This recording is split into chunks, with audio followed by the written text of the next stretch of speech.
Happy Mother's Day week to all the incredible moms out there. This is going to be a unique one where very few of us will get to hug our own mothers or even go out and buy cards.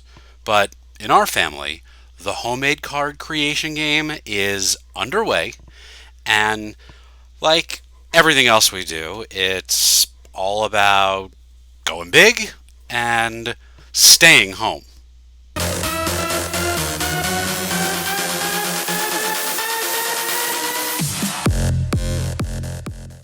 I don't know about you, but every time I log on to Facebook or Instagram now, I am bombarded with ads for masks, and I get it. Believe me, I'm wearing a mask the very few times I go out in public, but it is crazy. I haven't searched for it. I haven't bought any, right? I've the beneficiary of being married to a physician who has a pretty large supply of masks, and we've made our own out of fabric. But yet, every time I log on, in the first 3 minutes Sunday morning when I woke up, I took these screen grabs 31 different mask ads. And these are seemingly different companies. So, what gives? I don't know. We'll try and uncover it this week.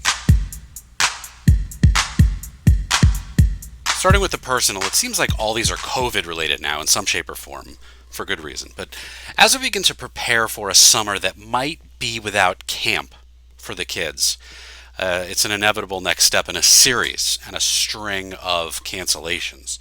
But now is the time to prepare for things in a way that won't yield the complete mental breakdown of parents and kids alike. So that's why we got a pool. Not a real in-ground, dug-in pool like the kind my parents got in our backyard when I was a kid growing up. That can't happen until my daughter is a stronger swimmer and we have more space and a bigger backyard. Now, we got one of those 10-foot wide wading pools, I guess is what it is. It's like 3 feet deep all the way around with a ladder. We made this decision early, though, which is good because most of the pools are selling out everywhere online, like the ones you can buy on Amazon. But it was a tough decision initially because it's going to kill our grass in that section of the yard, and I love my grass. But if we're going to be without camp and everyone's going to be home again this summer, a backyard pool is absolutely essential. This week's practical delves into the world of understanding our own thoughts, actions, the decisions and behaviors that we make. Now, I'm someone who has learned to alternate between left and right brain tendencies just throughout my professional and even my personal life. But there's a more practical way of looking at this. As human beings, we can break out these into two different types of systems. The first is the impulsive. It's automatic, intuitive. It's a system. Whereas the second is more thoughtful, deliberate, and calculating. Every second of our awake lives, these two systems play off against each other. By default, our brains want to use the minimum amount of energy possible for each task. This is known as the law of least effort. But if the more advanced System 2 uses more energy, our mind won't do it if it thinks it can just get by with System 1.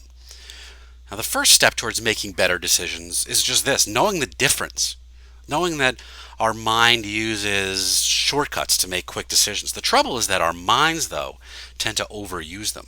Applying them in situations for which they aren't suited, it can lead us to make mistakes. The next step is understanding that we absorb information in two different ways. We experience, which records how we feel in the present moment. It asks the question, how does it feel now? And we remember, which records how the entire event unfolded after the fact, asking, how was it? And it dominates our memory. So the third thing we need to be aware of when making decisions is our mental state. In a state of mental strain as opposed to relaxed ease, our awareness is more heightened. And so System 2 is put in charge. System 2 is more ready to double check our judgments than System 1. So although we're far less creative, we'll make fewer mistakes. Now, if you're trying to be creative, you may want to find ways to relax because you're more creative and intuitive when you're in a better mood. When you're in a better mood, the part of the mind that is alert and analytical tends to relax, and that cedes control of your mind to the more intuitive, quicker System 1. which also makes you more creative. For more on this, there's actually a great book that came out like 10 years ago by a guy named Daniel Kahneman called Thinking Fast and Slow. I'll probably not be the first person to tell you this, but I've been underwhelmed by Joe Biden's campaign thus far, being honest. We are clearly in unique times for campaigning, which requires intelligence and discretion, but also some creativity. Joe Biden is at his best when interacting with people who have also experienced tragedy like he has, pain, loss, suffering, disappointment, hardship. And when he does it spontaneously, it resonates. It's real. And that's an obvious challenge right now in these times because Vice President Biden has unique experiences that make him a great candidate for president. He ran the Recovery Act for President Obama in 2009 during the economic crash and the recovery. And he was also Obama's active partner during the other crises of his presidency, like H1N1 pandemic that same year and 2014 Ebola outbreak. But Biden's voice is not cutting through on this crisis, and maybe that's deliberate, but I'm guessing not.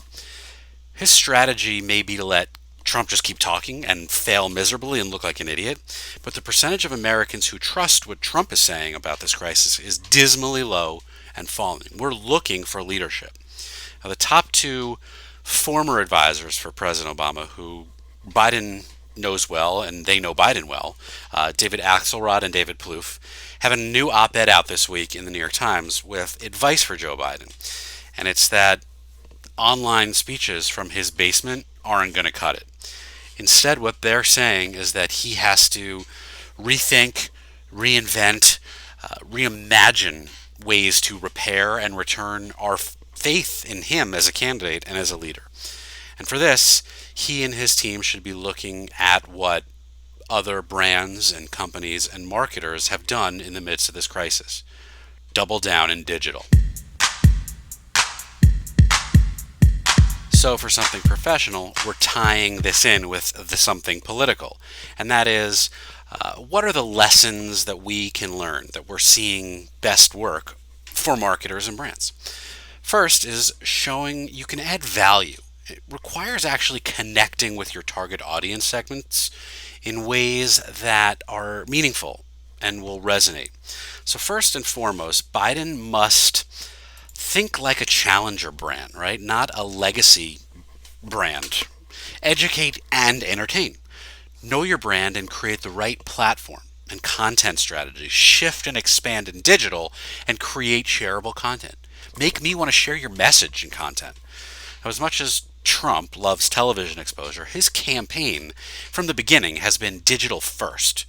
The Trump team knows where and how voters get their information and tests a tremendous amount of content to find the winning material that their target audience will consume and share. Trump's surrogates are relentless presences on social media, and he's a presence on Twitter that no one can match. So while TV remains a potent force, YouTube, Facebook, Twitter, Instagram, Snapchat, and TikTok, they're all essential in a COVID-19 world in which candidates travel or can't travel and voter contact will be severely limited. So in many respects, they are the campaign, not an important part of it. Now, Biden trails Trump in following and reach, but his allies more than make up for it. Barack Obama, Hillary Clinton, Elizabeth Warren, Bernie Sanders, and the almost rants. Leverage them, motivate them, empower them to be influencers in content creation and amplification. Personalization, humanity, empathy, concern, they matter. Now, Trump is anything but civil, but what's working now on digital platforms is empathy and humanity. So for Biden, with data and insights, with personality, this is Biden's strength. Pivot accordingly. Be relevant. Be quick. Be agile. Don't wait days to defend against negative attacks and allegations and criticism. Trump can't win on his accomplishments, so he's going to attack Biden incessantly, questioning his mental capabilities and his energy. So think like a marketer, and you too can be president of the United States, Mr. Biden. And have a great week.